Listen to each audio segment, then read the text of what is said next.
Okay so भाई I promise you कि ये सिर्फ एक नॉर्मल ट्रेलर ब्रेकडाउन नहीं है, इसमें तुम्हें ऐसी ऐसी अपडेट्स दूंगा एकदम लेटेस्ट वाली जो सीरियसली तुम्हें कोई और नहीं बताएगा। प्रूफ ये रहा, D23 इवेंट के दौरान ह्यूज जैकमैन अचानक से स्क्रीन पर पॉप हो गए और उनके साथ एक्चुअल में बैकग्राउंड में रैन रेनॉल्ड्स भी थे और वो दोनों डूम्सडे में होने की बात तो कर ही रहे थे। इसके अलावा उन्होंने स्पाइडरमैन को भी मेंशन किया, यानी ये तीनों हीरोज डेडपूल, वुल्वरीन, स्पाइडरमैन ये भी डूम्सडे में कंफर्म हो गए हैं। और डूम्सडे के इस ट्रेलर में टोबी मैगवायर को भी सीधे सीधे टीज किया गया है। सारी चीजें तुम्हें एक एक डिटेल बताऊंगा।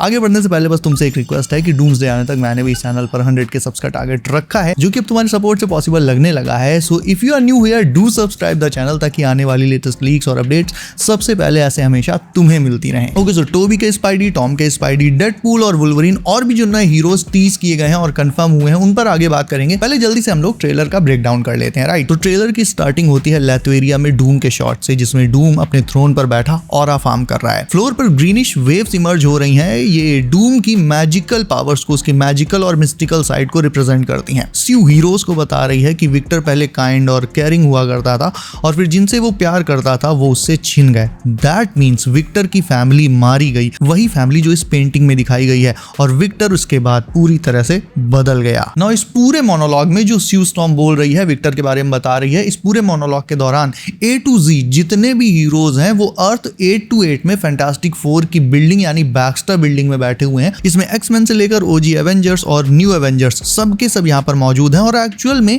ये एक बैटल के बाद की गैदरिंग है हीरोज की, जिसमें हीरोज डूम से पिट कर आए हैं। लाइक मैग्नीटो को देखो घायल है, थॉर तो अलग ही अकड़ रहा है और सबके सब परेशान है। दैट मीन्स डूम से इन लोगों का एक राउंड बैटल हो चुका है और क्योंकि इनमें से कोई डूम को छू भी नहीं पाया, इसीलिए ये सब आए हैं फैंटास्टिक 4 के पास कि भाई एटलीस्ट हमें बताओ तो कि हमारा पाला पड़ा किससे है और इसे हराया कैसे जाए। और तब जाकर फिर स्यू इन्हें डूम की पूरी हिस्ट्री के बारे में बता रही है। लेकिन स्यू खुद भी ये बोल रही है कि उसे ये तो पता था कि डूम परेशान है, लेकिन वो पूरी तरह से टूट चुका है, ब्रोकन है, ये इसका अंदाजा उसे भी नहीं था। नाउ ट्रेलर में जितने भी हीरोज हमें बैक्स्टर बिल्डिंग में दिखाए गए हैं, एक्चुअल में उससे बहुत ज्यादा हीरोज हैं वहां पर। एग्जांपल के तौर पर ट्रेलर में तुम्हें बकी सामने से क्लियर शॉट में नहीं दिखाया गया, लेकिन थॉर के बगल में तुम बकी की मेटल आर्म को, जो उसकी लेफ्ट मेटल आर्म है, उसे तुम क्लियरली देख सकते हो। और बकी की ही तरह और भी बहुत सारे ऐसे हीरोज भी यहाँ पर इस सीन में हैं जिन्हें ट्रेलर में अभी रिवील नहीं किया गया है। और यहाँ पर ये पूरी बेसिकली डूम को पेलने के लिए फाइनल बैटल की लंबी तैयारी चल रही है। नाउ भाई अब तुम्हें दिखाता हूँ एक अमेजिंग डिटेल। इस सीन में मैंने डॉक्टर डूम की एक विच या फिर विजर्ड को भी स्पॉट कर लिया है। जो डॉक्टर डूम की फॉलोवर विचेस हैं और जो विजर्ड्स हैं उनमें से एक।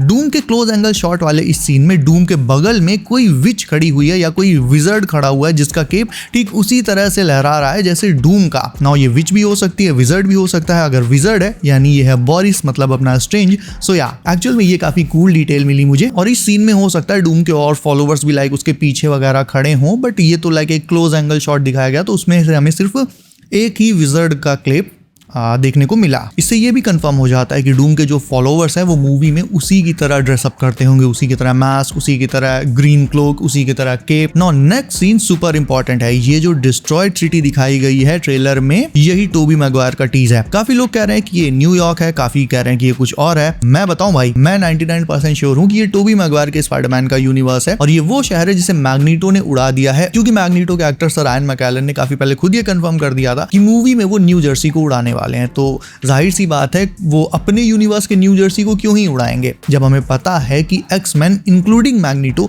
टोबी के स्पाइडी के यूनिवर्स में जा रहे हैं, वहां पर उनका बैटल होगा। तो जाहिर सी बात है एट सम पॉइंट मैग्नीटो ने वहीं के न्यू जर्सी को उड़ा दिया होगा। ऑल्सो अगर ये 616 का न्यूयॉर्क होता तो यहाँ पर हमें एवेंजर्स टावर तो देखने को मिलता ना। भले ही वो टावर टूट जाता लेकिन उसमें एवेंजर्स का लोगो या लाइक ऐसा कोई इंडिकेशन मिलता, बट एवेंजर्स टावर मैंने जितनी बार देखा मुझे तो भाई नहीं दिखा। तो हम श्योर कि ये टोबी के स्पाइडी का ही यूनिवर्स है एंड मूवी का ओपनिंग सीन है ये। यहाँ ऊपर साइड तुम देखो तो इनकर्जन जैसी लाइटिंग भी है, सेम वैसी लाइटिंग जो हमने फर्स्ट ट्रेलर में इस डिस्ट्रॉय होते हुए यूनिवर्स में देखी थी। यानी ये टोबी का ही यूनिवर्स है जो बस कुछ ही देर में एक्समैन के यूनिवर्स से कोलाइड करने वाला है और खत्म होने वाला है। बट उससे पहले ही एक्समैन खुद इस यूनिवर्स को डिस्ट्रॉय कर देंगे। उसके बाद ये सीन भी बहुत बहुत इंपॉर्टेंट है। स्कॉट लैंग कैसी से शायद एक आखिरी बार मिल रहा है, क्योंकि मैं तुम्हें पहले भी बता चुका हूं कि स्कॉट लैंग दूसरे हीरोज को बचाते हुए खुद मारा जाएगा। दूसरे हीरोज को वो आखिरी मोमेंट में क्वांटम रेल में भेजकर उन्हें तो सेव कर देगा, लेकिन खुद वहां से भाग नहीं पाएगा और बच नहीं पाएगा। ये सीन तो भाई क्लियरली इनकर्जन का है, वही फाइनल इनकर्जन जो फर्स्ट ट्रेलर में बैकग्राउंड में लगी इस स्क्रीन पर दिखाया गया था, जिसमें 2 नहीं बल्कि 3 यूनिवर्सेस कोलाइड कर रहे थे, 828, 616 और 10005। यानी 828 यूनिवर्स भी डिस्ट्रॉय होने वाला है और इसीलिए जॉनी फ्रैंकलिन को डरते हुए हग कर रहा है। मैग्नीटो वाला ये सीन बेहद इंपॉर्टेंट है, बिकॉज इसमें मैग्नीटो एक्चुअल में डूम से फाइट कर रहा है, क्योंकि उसके फेस पर तुम ग्रीन कलर की लाइटिंग का रिफ्लेक्शन इजीली देख सकते हो। ऐसी रूमर्स भी थी कि डूम्सडे चार्ल्स और मैग्नीटो की आखिरी मूवी होगी, यानी इसमें ये दोनों मारे जा सकते हैं। और ये वही वाला सीन हो सकता है जिसमें डूम मैग्नीटो को मारने वाला है। मैग्नीटो के चेहरे पर उसकी मजबूरी, डर, खौफ ये तुम क्लियरली देख सकते हो, और उसके आंसू भी। और ट्रेलर में डूम जब ये बोल रहा है कि तुम सारे लोग चोरी की हुई जिंदगियां जी रहे हो, तो उस टाइम खास तौर पर स्टीव, उसका बेटा और थॉर और लोकी दिखाए गए हैं, जिसका सीधा सा मतलब यह है कि डूम का टारगेट है स्टीव रॉजर्स, इवन लोकी भी, क्योंकि इन सब ने टाइम ट्रैवल करके इतनी अल्टरनेट टाइमलाइंस बना दी हैं जिसके चलते मल्टीवर्स डिसरप्ट हुआ और डूम की फैमिली मारी गई। तो एक्चुअल में जो लाइफ्स डूम की फैमिली को मिलनी चाहिए थी वो लोकी, स्टीव, इन सबको मिली, क्योंकि एंड गेम में इन्होंने टाइम ट्रैवल किया और इसीलिए डूम अब इन सब का हिसाब करेगा। तभी वो कह रहा है but now you must give them back, यानी ये जो चुराई हुई जिंदगियां ये जो हीरोज जी रहे हैं वो उन्हें अब डूम को वापस करनी पड़ेंगी। नाउ साइक्लॉप्स वाला ये शॉट सुपर से भी ऊपर इंपॉर्टेंट, क्योंकि मैं तुम्हें पहले भी ये चीज बता चुका हूं कि एक्समैन वाले टीजर में साइक्लॉप्स वाला जो सीन था उसमें साइक्लॉप्स ने आउट ऑफ कंट्रोल होकर अपना वाइजर उतार कर अटैक किया था, और जाहिर सी बात है वो आउट ऑफ कंट्रोल हुआ है तो उसका कोई बहुत बड़ा रीजन भी रहा होगा। रीजन इस ट्रेलर में क्लियर हो गया। ध्यान से देखो, साइक्लॉप्स पहले नीचे ग्राउंड की तरफ देखता है और फिर अपना फेस ऊपर करता है और उसके बाद ही फिर वो वाइजर उतार के अटैक करने वाला सीन है। यानी साइक्लॉप्स के पैरों के पास कोई एक्समैन मरा पड़ा है जिसकी बॉडी देखकर साइक्लॉप्स का दिमाग पूरी तरह से घूम गया है and he has gone berserk. Now ये जो शिप वाला सीन है ये सबसे ज्यादा क्रूशियल है, क्योंकि इसमें तुम ध्यान से देखो तो डूम खुद शिप से बाहर नहीं आया है बल्कि उसे किसी ने बाहर फेंका है, और जिसने फेंका है वो है अपना रियल स्टीव रॉजर्स।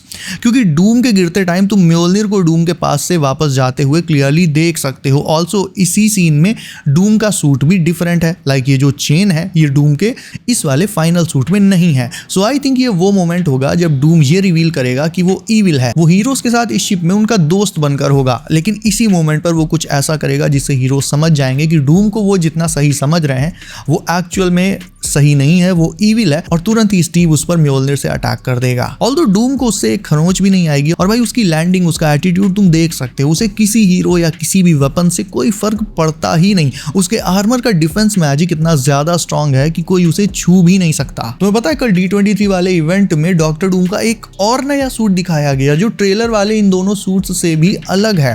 कहने का मतलब यह है, इससे ये कंफर्म हो जाता है कि मूवी में डॉक्टर डूम मल्टीपल सूट्स पहनेगा, हो सकता है वो अपने सूट्स को अपग्रेड करे, एंड जो ये वाला फाइनल सूट है वो सबसे एपिक है। एक चीज तुम्हें और बता दूं, डूम जब शिप से निकलकर गिर रहा है तो मिड एयर ही लाइक यहाँ पर ध्यान से देखो तो उसका जो सूट है समथिंग लाइक चेंज हो रहा है, तो हो सकता है वो मैजिक से ही अपने सूट को नीड के अकॉर्डिंग चेंज भी कर सकता हो, ऐसी भी एबिलिटीज उसके पास हो सकती हैं। ऑल्सो ये जो सीन है इसमें स्काई में सेम वैसी ही सनलाइट है जैसी इस सीन में थी, राइट? तो ये यही वाली शिप है जिसमें फैंटास्टिक फोर और विक्टर वॉन डूम इस स्टीव रॉजर्स को लेकर अर्थ 616 में आए। थॉर इनसे मिलने शिप में पहुंचा, वहां उसे स्टीव मिला, स्टीव ने म्योल्निर लिया, और बाद में एट सम पॉइंट इसी शिप में जब विक्टर ने खुद को रिवील किया कि वो एक विलन है, तब स्टीव / नोमैड ने उस पर म्योल्निर चला दिया, और भाई एंड में डूम ने मरे हुए सेंटिनल्स को जिंदा करके हीरोज पर उन्हें अनलीश कर दिया। सो यार दैट्स इट। लेकिन अब बात कर लेते हैं डेडपूल, वुल्वरीन, टॉम और टोबी के स्पाइडी पर। तो ह्यूज जैकमैन ने D23 के इवेंट में एक सडन अपीयरेंस दिया और बैकग्राउंड में उनके साथ रायन रेनॉल्ड्स भी थे, और वो दोनों स्पाइडरमैन के बारे में भी बात कर रहे थे। नो, क्योंकि इन्होंने स्पाइडरमैन की बात की तो obviously they are talking about Tom's Spiderman, ना कि टोबी का स्पाइडरमैन। तो ये बेसिकली सीधा सीधा कॉन्फर्मेशन था इस बात का कि डेडपूल, वुल्वरीन और स्पाइडरमैन तीनों डूम्सडे में है। ऑल्दो स्टार्टिंग में तो सिर्फ टोबी का ही स्पाइडी होगा, बट फाइनल बैटल में टॉम का स्पाइडी भी आ जाएगा, क्योंकि मैंने तुम्हें बताया था कि डूम्सडे के जो रीशूट्स हुए रिसेंटली उनमें स्पाइडरमैन के स्टंट डबल को देखा गया है। दैट मीन्स टॉम का स्पाइडी भी मूवी के थर्ड एक्ट और फाइनल बैटल में आ रहा है। तो स्टार्टिंग होगी टोबी के स्पाइडी से और चीजें खत्म होंगी टॉम हॉलैंड के स्पाइडरमैन पर, लेकिन ultimately there will be 2 Spiderman in Avengers Doomsday. Also भाई मैंने इस ट्रेलर में डूम की कुछ ऐसी चीजें नोटिस करी हैं जो सीधे सीधे ये बताती हैं कि वो बताती नहीं है, कंफर्म करती हैं कि वो टोनी स्टार्क से इन सम वे कनेक्टेड है। ऑल्दो ये जो थ्योरी है ये काफ़ी डीप और माइंड बेंडिंग है, तो अभी इस वीडियो में तो मैं नहीं बता सकता क्योंकि फिर वीडियो बहुत लंबी हो जाएगी। उस पर वीडियो इसके बाद बना दूंगा। ऑल्सो हिंदी डबिंग में डॉक्टर डूम की डबिंग खट्टर साहब ही कर रहे हैं, जिन्होंने पहले कई सालों तक टोनी स्टार्क की हिंदी डबिंग की थी। लेकिन सच पूछो तो आरडीजे का जो एक्सेंट है डूम की वॉइस में वो बहुत ज़्यादा पावरफुल, यूनिक और इंटेंस लग रहा है। साथ ही साथ एक्समैन की फुल कास्ट अनाउंसमेंट भी हो गई है, इस पर भी वीडियो आएगी। एंड विजन क्वेस्ट का ट्रेलर तो भाई क्या ही एपिक था। फिलहाल के लिए इस वीडियो को यहीं पर रैप अप करते हैं और बिलीव मी अगली वाली वीडियो इससे भी ज्यादा धांसू होने वाली है। तुम्हारे मन में कोई डाउट या क्वेश्चन हो तो डेफिनेटली कमेंट करके पूछ सकते हो। इसके अलावा वीडियो को अभी तक लाइक नहीं किया तो उसे भी लाइक करके चैनल कर लो। सब नोटिफिकेशंस कॉल पर डालना बिल्कुल मत भूलना ताकि आने वाली लेटेस्ट लीक्स और अपडेट्स तुमसे कभी भी मिस ना हो। सो बी सेफ गाइस, अपना ख्याल रखिए आप। मेरा नाम है Himanshu and as always I will see you in next one.